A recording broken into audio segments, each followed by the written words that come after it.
ढोंग ड्रामा कर रही है, ये ऐसे बन रही है जैसे कोई नो ब्याती यानी कि नई कोई नई नवेली दुल्हन हो, पन्नी पे का होकर आई हो जैसे कि कार्टन के अंदर।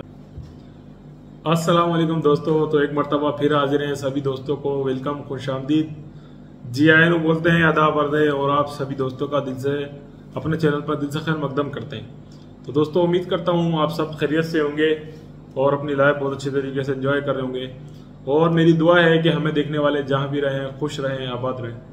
तो दोस्तों सीमा हैदर केस के अंदर कोई खातिर ख्वाह तो अपडेट नहीं है जैसे कि आपके भी इल्म में, मगर दोस्तों सीमा हैदर के रोजाना ढोंग ड्रामे ये खत्म नहीं हो पा रहे। तो आपने देखा होगा जैसे कि अभी रक्षाबंधन गुजरा और भी एक आध चीज गुजरी, तो उसके अंदर जो है एपी सिंह नजर नहीं आया, एक आध जो त्योहार थे।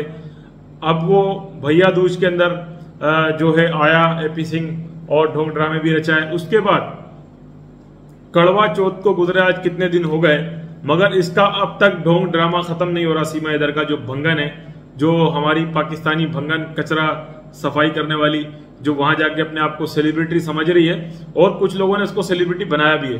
तो पहले दोस्तों ये क्लिप आप जरा देखें तो फिर आगे मजीद रिएक्शन इस पे मैं दूंगा। भूखी रही मैं, प्यासी रही मैं, तो ध्यान तो रही ही नहीं ना। और करवा चौथ पता नहीं करवा चौथ पर आज मैं तो तुम्हें गिफ्ट दूंगी पर गिफ्ट ऐसे नहीं लेंगे। मैं दुपट्टा पहन के बैठूंगी तो मुझे प्यार से बोलोगे माय बेबी माय डार्लिंग, करवा चौथ का गिफ्ट लो। अब आज स्पेशल डे है हमारे लिए, तो आज एक दूसरे को गिफ्ट देंगे और बहुत प्यार से रोमांटिक तरीके से, ठीक है? हमेशा तुम लो तुम्हारे लिए गिफ्ट लाया हूँ, ऐसे नहीं। आई लव यू मेरी करवा चौथ का gift. I love you too. रुको,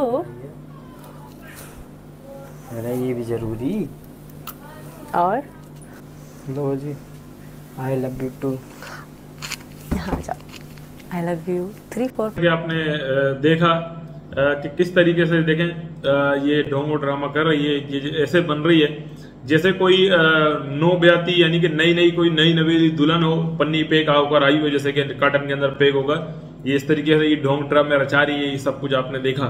तो दोस्तों आप इससे अंदाजा लगाएं ये कितनी चालाक, शातिर और बेहया बेशरम औरत है कि इसको जरा सी भी शर्म नहीं आती कि 4 बच्चे पैदा हो जाने के बावजूद, बच्चे भी कोई छोटे छोटे मासूम बच्चे नहीं है माशाल्लाह। आप फरहान को देखें 9 साल तक का तकरीबन फरहान हो चुका है। 9 साल का बच्चा माशाल्लाह से अच्छा होता है, समझदार होता है, वो हर अच्छी बुरी चीज को समझना शुरू कर देता है। तो एक मिसाल है जो ये ढोंग ड्रामे, जो हरकतें ये पाकिस्तान में रहते हुए भी करती रही, जो भी कभी किसी के साथ घूमती रही, कभी किसी के साथ रहती रही और बच्चों से गलत अल्फाज कहलवाती रही, कभी किसी को पापा कभी किसी को पापा, तो वो अब सारी चीजें फरहान और फरवा को अब सारी याद आती होंगी, ठीक है? उस टाइम वो छोटे थे, उनके ज़हन गुमान में इतनी बातें नहीं थी, तब आहिस्ता आहिस्ता वो सारी चीजें देख रहे हैं तो उनके ज़हन में वो सारी बातें आती होंगी, जो हरकतें, जो हरामीपन, जो भी कुछ ये अपना ओछापन, अपना घटियापन, अपना अश्लीलपन ये पाकिस्तान में भी करती रही, वो तमाम चीजें उनको याद आती होंगी। और अब भी जो ये कर रही है वो भी उन बच्चों को याद आता होगा। तो प्यारे बहन भाइयों, दूसरे लफ्जों में ये कहूंगा, इसने अपने बच्चों के लिए वो काम किया है, यानी कि अगर ये बच्चे जवान भी हो जाएंगे तो वो कभी इस जिल्लत को कभी नहीं भुला पाएंगे। तो हमारे यहाँ पाकिस्तान में एक मिसाल है कि काटो तो खून ना निकले, यानी कि उन बच्चों का ये हाल हो जाएगा। एक मिसाल मैंने दी है कि अगर उन काटो भी तो खून ना निकले, उनका ये हाल हो जाएगा, यानी कि खून खुश्क हो जाएगा उनका, कि हमारी माँ जिसने हमें पाला, यानी कि बच्चों की जो पहली दरसगाह होती है वो माँ की गोद होती है। माँ की गोद से बच्चे हर चीज सीखते हैं। पहली दरसगाह तमाम मज़ाहिब के अंदर पहली दरसगाह जो बच्चे की होती है वो माँ की गोद होती है। मगर आप देखें दोस्तों, ये वो माँ है, मैं क्या कहूँ कि जिसकी गोद भी मैं ये लानत भेजता हूँ, मैं इस माँ पर लानत भेजता हूँ, इसकी गोद पर भी लानत भेजता हूँ। ये ऐसी माँ है, ये माँ कहलाने के लायक नहीं, क्योंकि जो काम इसने अपने बच्चों के लिए, अपने मुल्क के लिए, अपने शोहर के लिए, अपने माँ बाप के लिए कर दिया है, ये माँ कहलाने के भी लायक नहीं है। तो दोस्तों आप देखें कि एक हवस की पुजाना औरत ये प्यार का नाम देती है इसको। ये सारे ढोंग ड्रामे और जो भी अश्लील हरकतें ये कर रही है, जो भी ड्रामा कर रही है, इसको ये प्यार का नाम देती है। मैं कहता हूं इस औरत को शर्म नहीं आती है। इसको शर्म क्यों नहीं आती है? मेरे ख्याल से औरत ऐसी जात है कि अगर औरत जात पर एक उंगली भी कोई उठाता है ना तो वो अपने बारे में सोचने लग जाती है कि बेशक उसके अंदर वो फाड़ ना हो, मगर वो सोचती है कि किसी ने उंगली उठाई तो क्यों उठाई। मगर ये ऐसी बेशरम औरत है, इसके खिलाफ रोजाना इतने बड़े बड़े लाइव होती हैं, जो भी बातें इसके खिलाफ क्या इसके चरित्र पे बात होती है। ये चरित्रहीन औरत है, खराब औरत है। आपके सामने इसका चरित्र हमने भी दिखाया और सब दुनिया जानती है। देखें, हमने दिखाया तो वो क्या सबूत आपके सामने, किसी से ढका छुपा नहीं है। वो जो कुछ कर रही है वो भी आपके सामने, मतलब उसको अपनी इज्जत का तो जरा बराबर भी ख्याल नहीं। मैं कहूंगा उसको अपनी इज्जत का जरा बराबर भी ख्याल नहीं। अगर जरा बराबर भी उसको अपनी इज्जत का ख्याल होता तो वो जो कुछ कर रही है वो कुछ ना करती। और कुछ लोग इसको सपोर्ट भी कर रहे हैं, जिनकी ये मैं कहूंगा कि जिनकी ये आइडियल बनी हुई है। कुछ लोगों की ये आइडियल बनी हुई है, वो तो अपना आइडियल इसको मानते हैं। कुछ लोग उसकी लाइफ में जाके अपने दोस्तों को भी जुड़वा के, जिस चैनल पर ये आई, ठीक है, उस लाइव में जाकर किसी ने तो ये भी कहा कि भाई आप इससे, सीमा जी आप इससे जरा मेरे बात कर लेंगे, हमारे फलाने दोस्त हैं, ये आपके बहुत बड़े फैन हैं। तो मैं ये पूछता हूं उन लोगों से जो इसको ऐसा कहते हैं कि ये आपके फैन है, वो आपके फैन है। भाई सीमा हैदर ने ऐसा क्या काम किया है? सीमा हैदर ने ऐसा क्या काम किया है जो आप लोग ये कहते हैं कि ये आपके फैन है, हम आपके फैन है? और आपने धर्म स्वीकार किया है, ठीक है, जिसने धर्म स्वीकार किया है उसकी तो आप इतनी हौसला अफजाई कर रहे हैं, रेस्पेक्ट दे रहे हैं, इज्जत दे रहे हैं। और जो आपकी पैदाइशी मुल्क की आपकी बहन बेटी, जो आपकी पैदाइशी सनातनी पैदा हुई है, सनातन मजहब में पैदा हुई है, आप उनको उस भगोड़ी की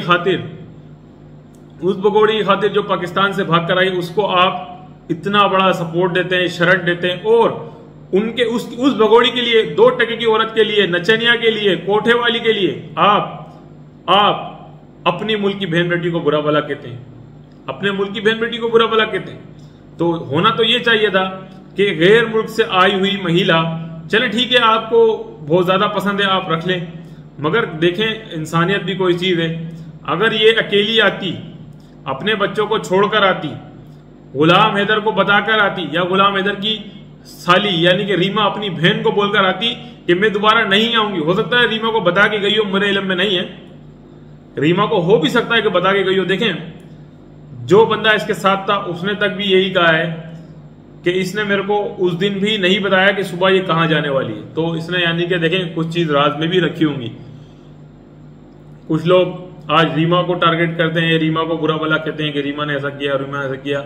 मैंने आज तक ना रीमा के खिलाफ कहा है, ना कहूंगा, ना उसकी फैमिली के खिलाफ कहूंगा।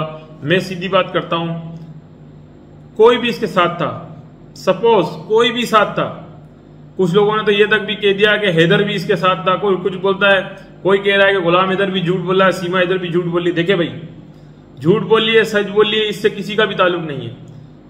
असल केस क्या है? Illegal entry. ये इलीगल एंट्री करके भारत के अंदर घुसी है, तो इससे बड़ी कोई बात मैं मजीद आगे नहीं कहूंगा। इलीगल इसने एंट्री भारत में की है, भारत के कानून के मुताबिक तो इलीगल एंट्री, इलीगल ट्रांसपासर को कभी भी इस तरीके से शरण नहीं दी जाती। इस तरीके से तो कोई भी मुल्क में आगे घुसेगा और कहेगा जी पाकिस्तान में या फलाने मुल्क में या फलाने मुल्कों में हिंदुओं के साथ बुरा होता है, तो भाई हिंदुओं के साथ अगर बुरा होता है तो हिंदू थी नहीं। तू जब पकड़ी गई तो तूने तो ये कहा कि मैं अब धर्म भी स्वीकार करूंगी, और ऐसे हाथ जोड़ के कहती है कि मैं तमाम यानी कि कानूनदानों से कहती हूँ, पुलिस वालों से कहती हूँ कि हमारी शादी करा दी जाए। ना इसने शादी की, ना इसने धर्म स्वीकार किया। इसने कहा धर्म परिवर्तन मैंने अभी नहीं किया है मगर अभी करूंगी। तो दोस्तों कभी भी ना इसका ये सनातन मजहब से कोई ताल्लुक है, ना इसके मासूम बच्चों का कोई सनातन मजहब से ताल्लुक है। तो हम आपसे विनती करते हैं, आपसे गुजारिश करते हैं कि जिस तरीके से आप गुलाम हैदर भाई के साथ बने हुए थे बने रहिए। और जो लोग गुलाम हैदर के खिलाफ बोल रहे हैं या गुलाम हैदर के खिलाफ कुछ भी कर रहे हैं, हमारा उनसे कोई लेना देना नहीं, ना हम उनके खिलाफ कुछ कहेंगे, ना हम उनका नाम लेंगे।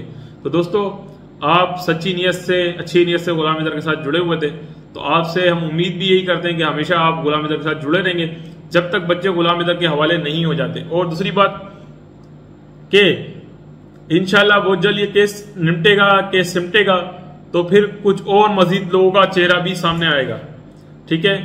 मोमिन मलिक सर के द्वारा कुछ और लोग, मजीद लोग भी एक्सपोज होंगे, मगर वो अभी जब तक कि ऐसा कोई अच्छा फैसला नहीं आता, तो जब तक कोई हमें ऐसी अपडेट नहीं देंगे बहुत एक बिग अपडेट होगी, वो इस केस के हवाले से नहीं होगी, ये उन चाटुकारों के हवाले से होगी जो बार बार ये कह रहे हैं कि हम बच्चे नहीं जाने देंगे या हम बच्चे रख लेंगे या फलाना होगा।